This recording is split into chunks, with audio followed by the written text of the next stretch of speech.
You'll embarrass us." My mother said it like she was straightening a napkin, like she was tidying a small mess before guests arrived. I was standing on her snowy porch with a box of ginger cookies and a bottle of cider I couldn't afford, listening to the wind rattle the plastic candy canes she zip-tied to the railing. I didn't argue. I didn't cry. I didn't even ask why. I just nodded once, the way you nod when a doctor says a word you recognize but hope to never hear, and I set the box on the step because it felt wrong to take sweetness back with me. My name is Mara Quinn, and I'm telling you this because I need the record straight. Not for my mother, not for my sister, for me. For the girl who kept believing that if she showed up with something warm from the oven, someone would open the door. I know you want the twist. You want the moment the room goes silent and a truth changes shape under the light. We will get there. But first you need to smell the cinnamon on my gloves, hear the scrape of the deadbolt turning on the other side of the door, and feel the way the cold bites when you're not sure where to stand. It was Christmas Eve, the kind my family performs like theater. White lights exactly 3 inches apart along the roofline. A wreath that looks like it has a personal stylist. Inside, the thermostat is set to July, and my mother hums along to a playlist titled Classic Cheer while instructing everyone where to put their elbows. She had texted 3 words that afternoon come by later. I read them twice and put my phone face down on the counter as if it might startle and run away. Later can mean welcome or warning, depending on who says it. With her, it usually means stand outside and smile. I went anyway. Because I am stubborn. Because there is a box in the back of my closet labeled traditions that I have never been able to throw out. Because I wanted to believe that this year we could be the version of us we invent for holiday cards. I parked across the street so my tires wouldn't mark the driveway. I wore the sweater my grandmother knit before her hands hurt too much. My breath made little clouds, thin and guilty. The door opened just enough for my mother's face to appear in the wedge, the kitchen glow framing her like she belonged to a warmer species. "Mara," she said, "my name's small, breakable." Then the sentence, the one that sounds like a joke until it isn't. "Don't come. You'll embarrass us." I thought of all the ways a person can be embarrassing without trying. A resume with the wrong logo, a car that makes a sound when you turn left, a bank account that buzzes at the register and asks for mercy. I thought of the last time I was here in August, when I stood in this same spot holding a plastic tub of potato salad for my father's birthday, and my sister said, "Cute you brought store-bought." And my mother said, "It's the effort that counts in the voice you use for children who tried but didn't quite get it."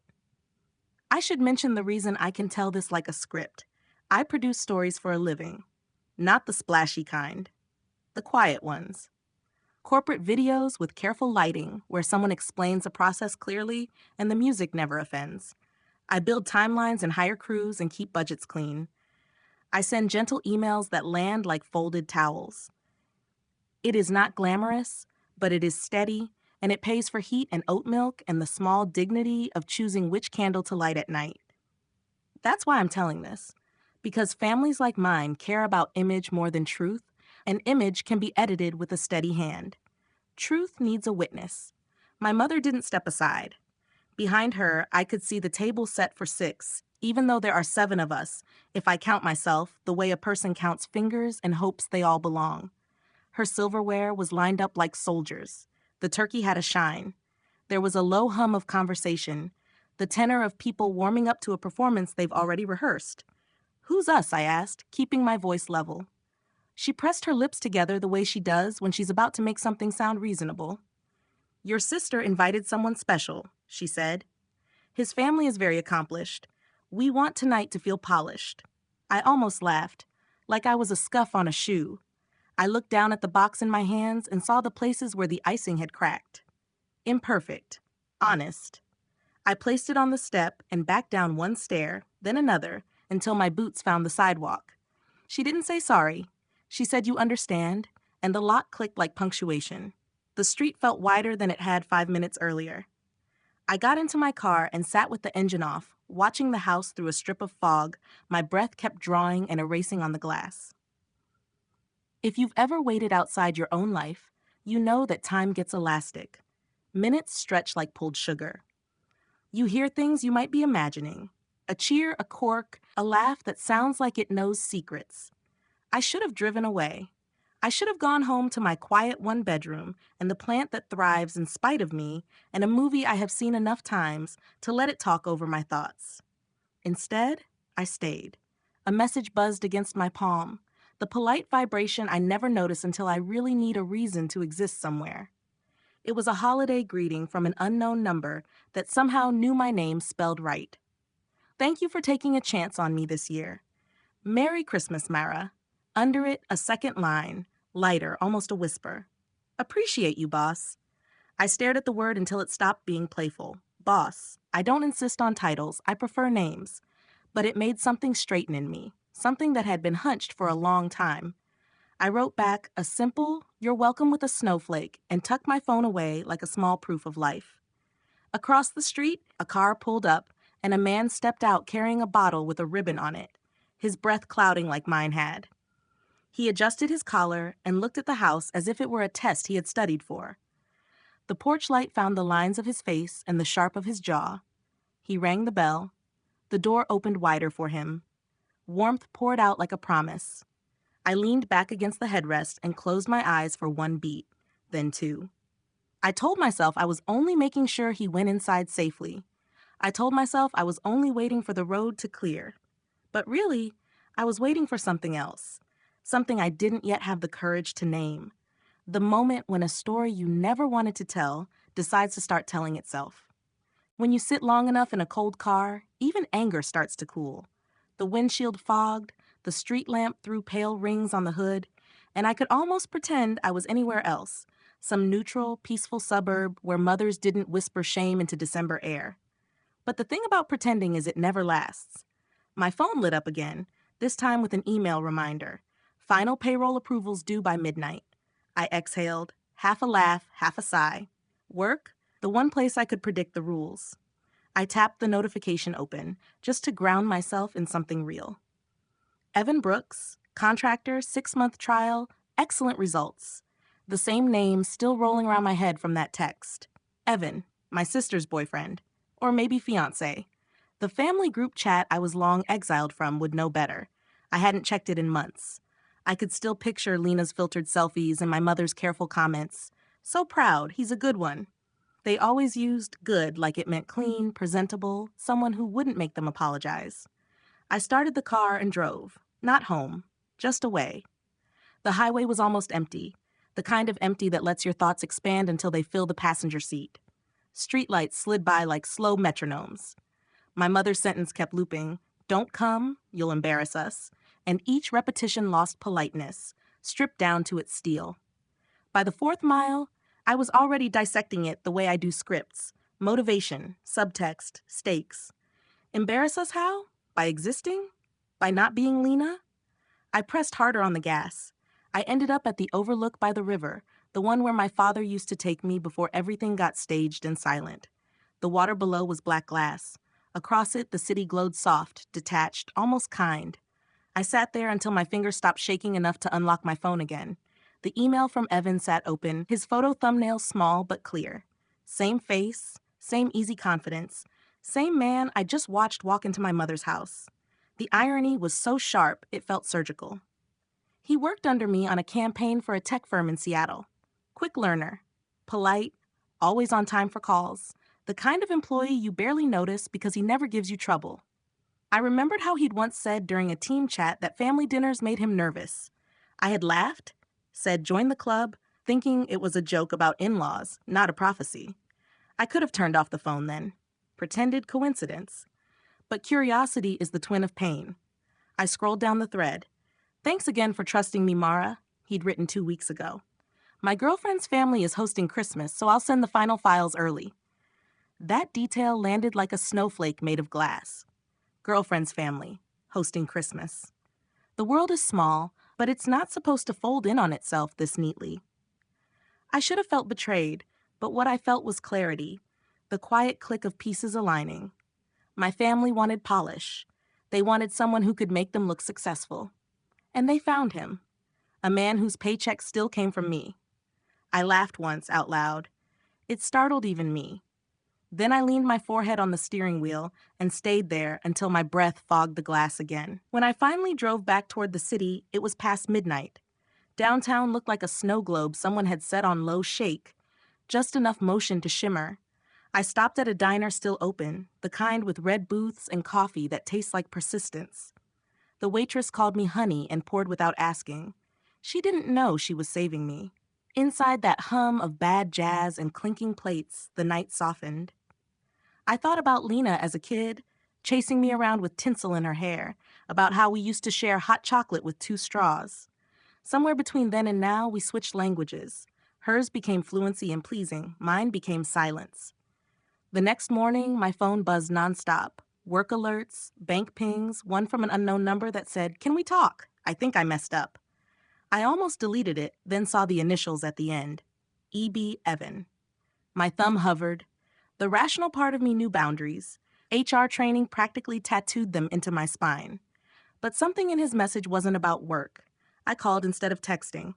He answered on the second ring. His voice was quiet, like he was hiding in another room.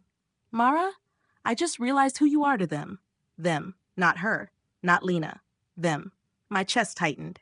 He kept talking, words tumbling, explaining how my sister had shown him family photos, how he recognized me from a company video.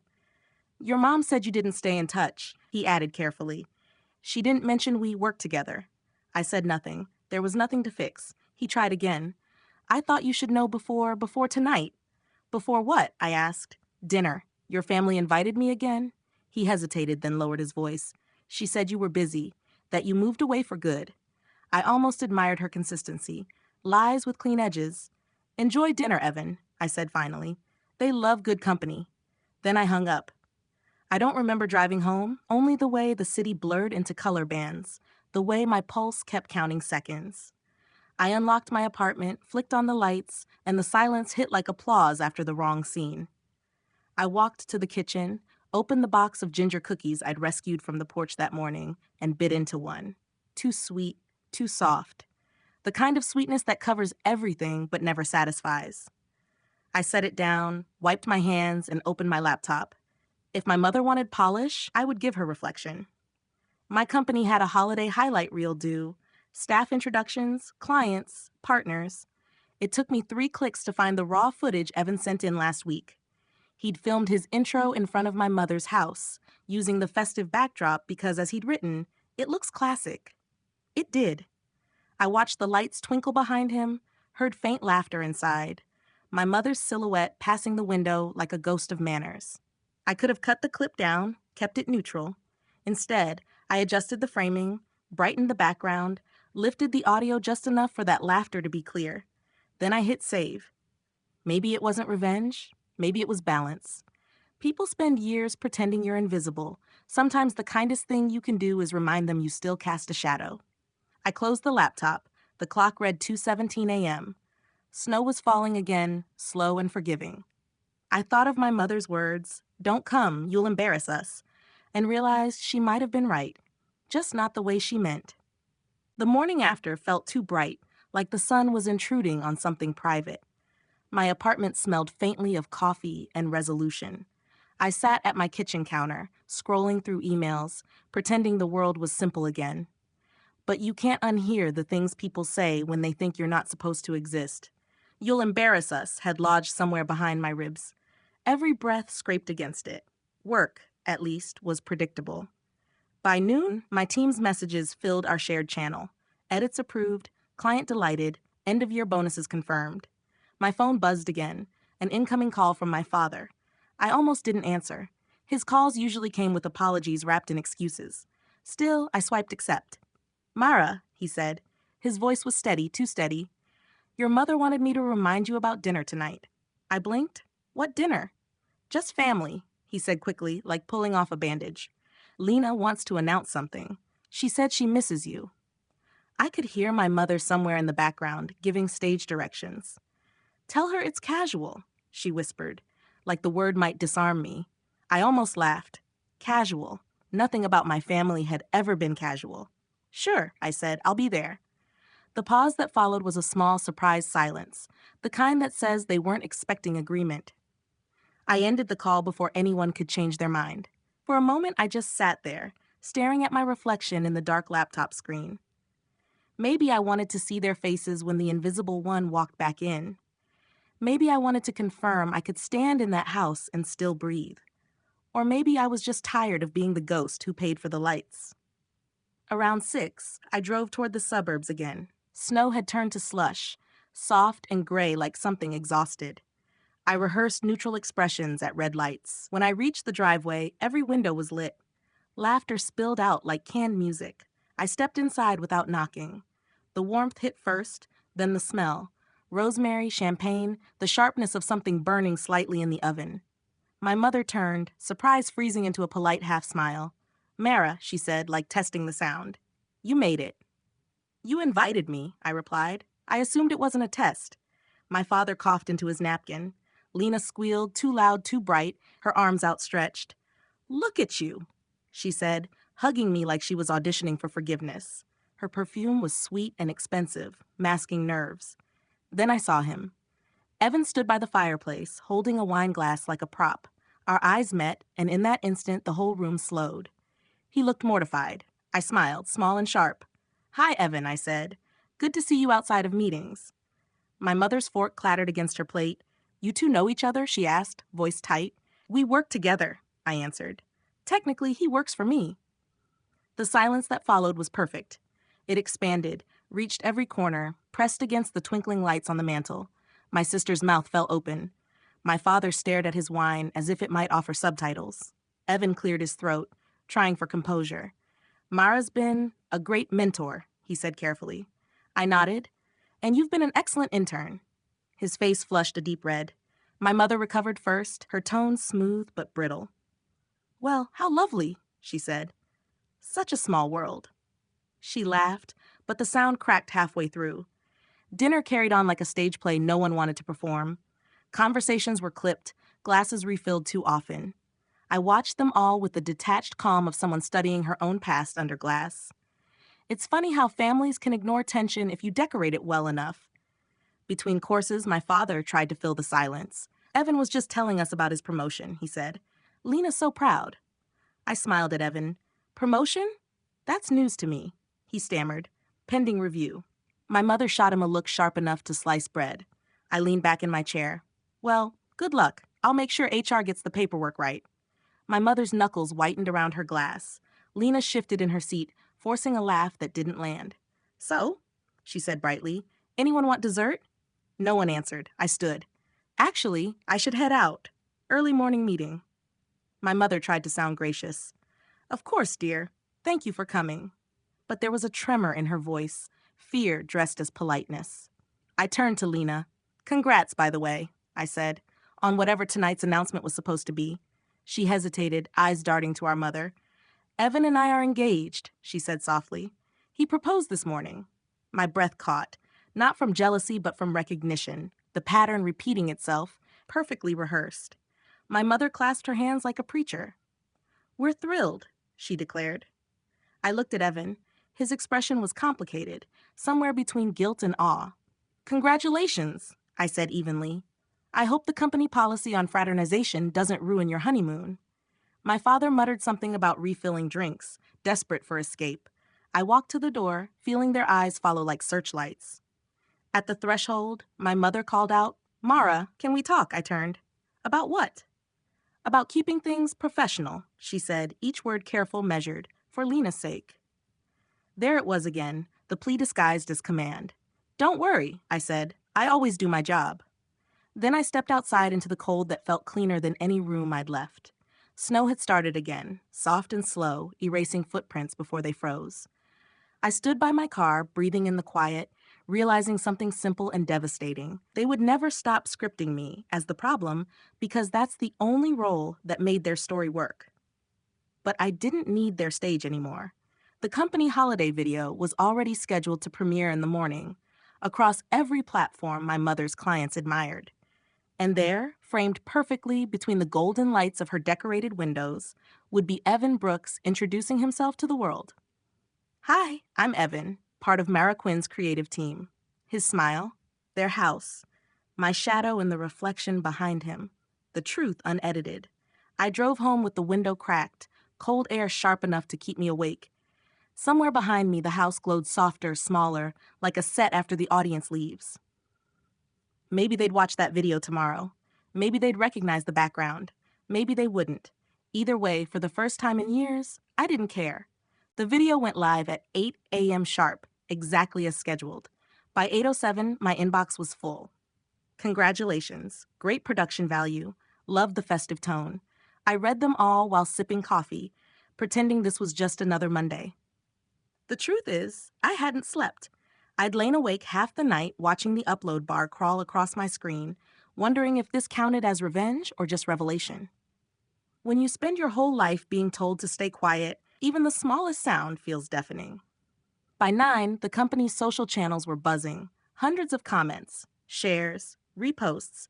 People loved the authentic holiday spirit. No one knew that the glittering house behind Evan wasn't a rented set.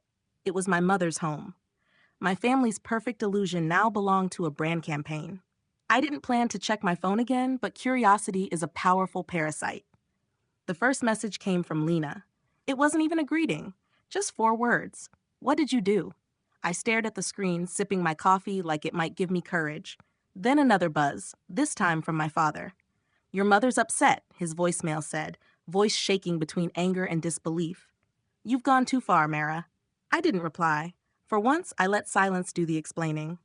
Around noon, my assistant knocked on my office door. Evan's here, she whispered. My stomach dropped, not out of fear, but anticipation. He walked in still wearing the same beige coat from last night, his expression somewhere between guilt and apology. You knew, he said softly. I didn't deny it. You filmed it at my mother's house, Evan. What did you think would happen? He rubbed the back of his neck, words tumbling out too fast. She said it was okay. She said you wouldn't care. That almost made me laugh. She's been saying that my entire life. He took a step closer. They're furious, Mara. Your sister's crying? Your mom's threatening to call the company. I leaned back in my chair. She can call whoever she wants.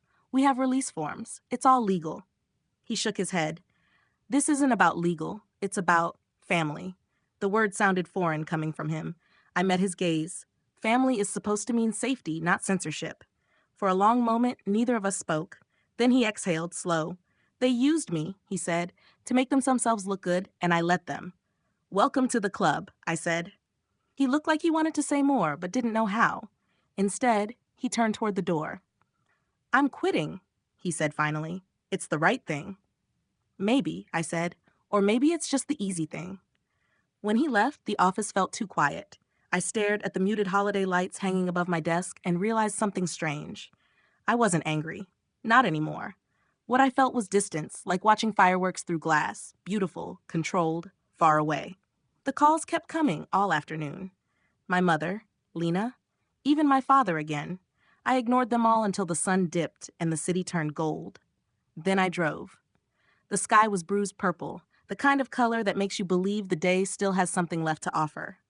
I didn't know where I was going until I parked 2 blocks from their house. Old habits die in familiar neighborhoods. The curtains were drawn, but I could see movement inside, shadows pacing, arguing. The porch lights were still on, glowing too bright, as if trying to outshine the truth. I sat in the car and waited. A part of me hoped someone would open the door and step out, just to breathe the same air, to break the pattern. Instead, the front door swung wide, and my mother appeared, coat thrown over her shoulders, phone pressed to her ear. Her face was pale, lips tight. She walked to the curb and looked around, scanning the street like she could smell scandal. When her eyes finally found my car, she froze. Then she walked straight toward me. I rolled down the window before she could knock. I see you watched the video, I said. Her voice trembled between fury and fear. Do you have any idea what you've done? I think I do. You humiliated this family. I smiled faintly. No, Mom. You curated a lie, and I just added subtitles. Her eyes widened. You always twist things. Only because you taught me editing. She looked like she wanted to shout, but something stopped her. Maybe it was the exhaustion. Maybe she finally realized I wasn't playing her game anymore. We gave you everything, she whispered. You gave me silence, I said, and I finally learned how to fill it. We stood there for a long moment, winter air curling between us. Then she turned away, phone buzzing again in her hand, retreating toward the house that suddenly seemed smaller. I drove off before the front door closed. The city lights appeared ahead like a runway. Back home, I kicked off my boots, poured wine into a chipped mug, and let the quiet stretch. My laptop pinged with new notifications. The video had reached 50,000 views. The brand team added a heart emoji and a note, "You captured the real magic of family."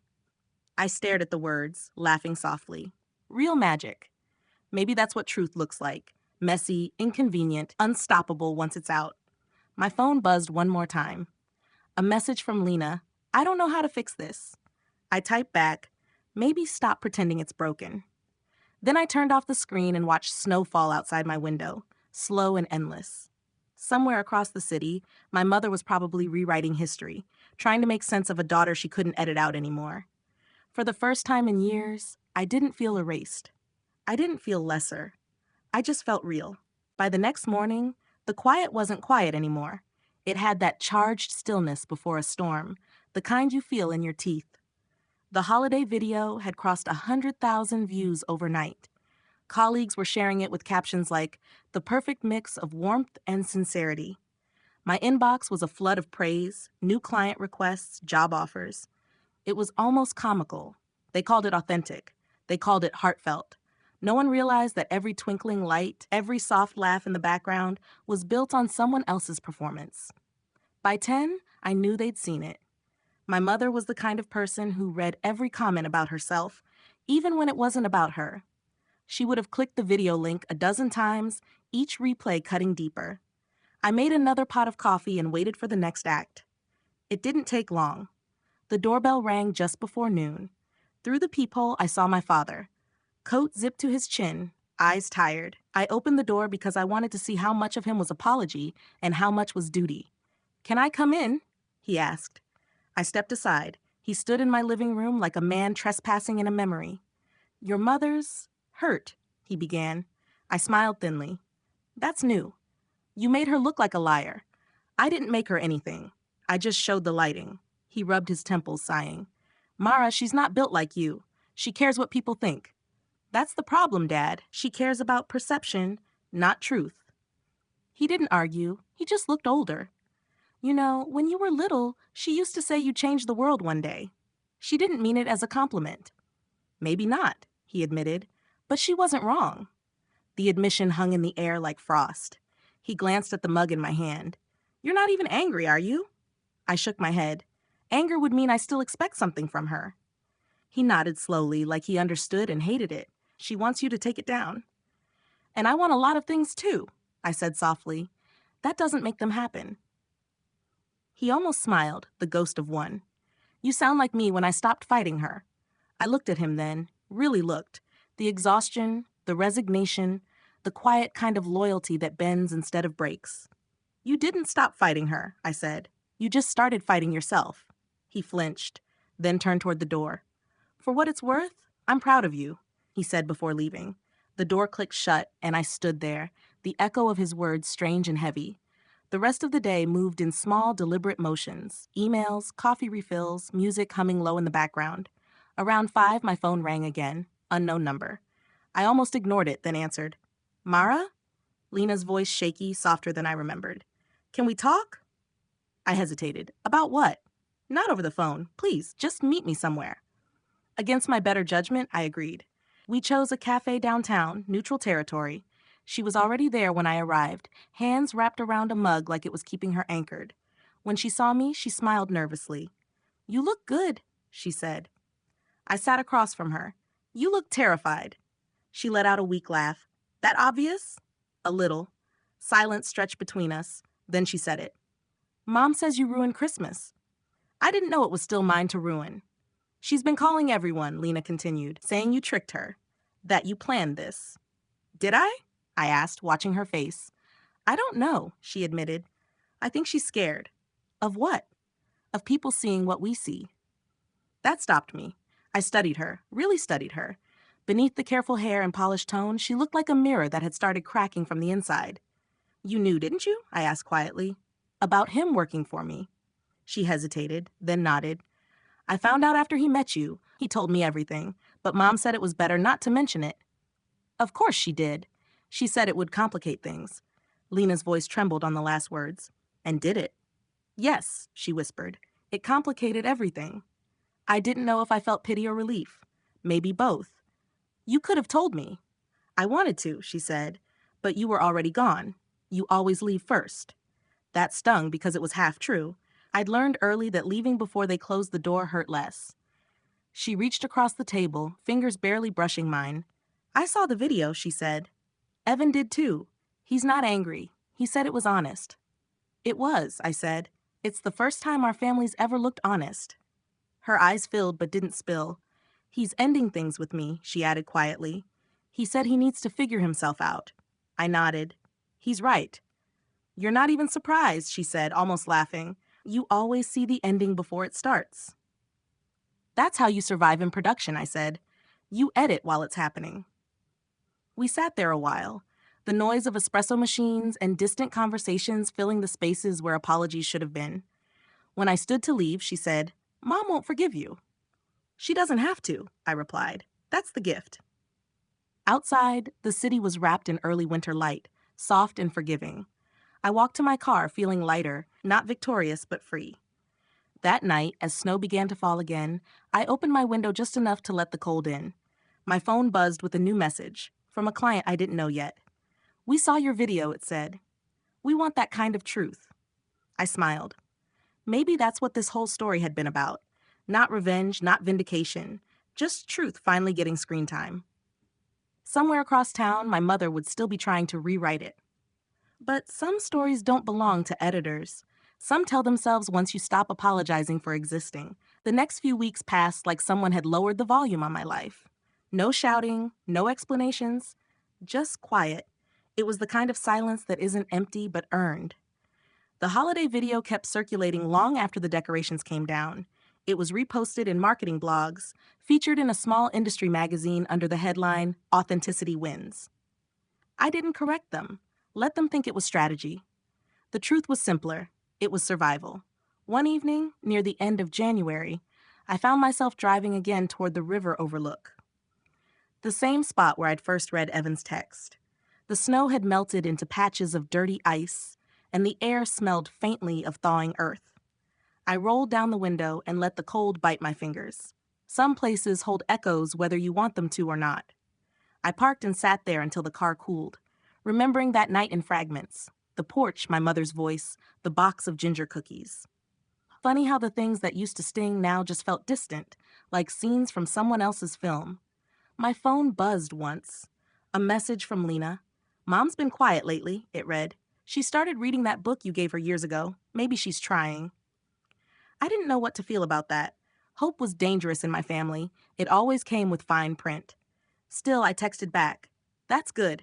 Tell her I said hi. It was the closest I could get to forgiveness without reopening old wounds. The next day, I went back to work after the long weekend. Evan had officially resigned, but sent me a thank you email before leaving. I learned more in 6 months than in any class, he wrote. I hope you keep making people see. I smiled at that line. Not everyone leaves with grace, and maybe that was its own redemption. Around lunchtime, my boss stopped by my office holding a thick envelope. You're being promoted, she said simply. Creative director. You earned it. I stared at her for a moment, half expecting a punchline. We've been watching the numbers, she added. Clients trust your eye. They say you make the truth look beautiful. I thanked her, but the words caught somewhere in my throat. The truth had cost me so much. Home, comfort, illusion. Yet here it was, quietly paying me back. That night I bought a small bottle of champagne, nothing fancy, and toasted alone in my apartment. The bubbles fizzed against the rim, sharp and short-lived, like applause that didn't need witnesses. I thought about calling my father, maybe even Lena, but decided against it. Not everything needs an audience. Some victories are meant to be silent. Weeks later, when spring finally arrived, I received an invitation in the mail. No return address, just my name written in my mother's careful script. Inside was a folded card with a single sentence, Sunday dinner. No occasion, no rules. I almost laughed. It was the smallest olive branch imaginable, but maybe that was the point. Healing doesn't always announce itself. Sometimes it just knocks softly and waits to be let in. I went. Not out of duty or curiosity, but because I wanted to see what honesty looked like at her table. The house felt smaller than I remembered, quieter too. My mother greeted me at the door, her face older in a way that wasn't unkind. "You came?" she said. "You asked," I replied. She nodded, stepping aside. Dinner was simple: roast chicken, mashed potatoes, the kind of food that fills space without making statements. There were no speeches, no sideways glances, just small talk about weather and work. For once, I didn't feel like an exhibit. When I stood to leave, she followed me to the door. "You're doing well," she said. It wasn't a question. "I am," I answered. "I see that video everywhere," she added with a shaky smile. "People say it feels real." I met her eyes. It was.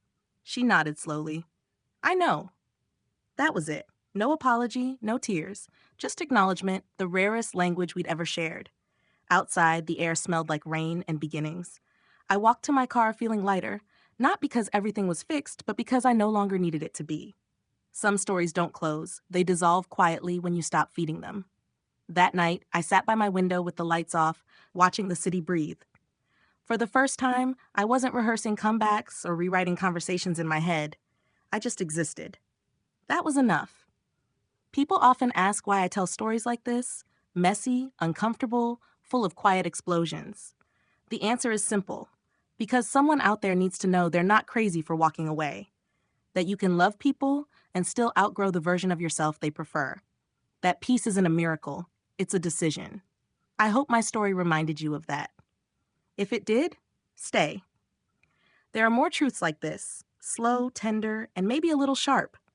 Sometimes the best way to heal is to see yourself in someone else's survival. Subscribe, not for me, but for the version of you that still believes honesty deserves a voice. You've listened this far. That means something. Let's keep finding the courage to tell the stories no one else will.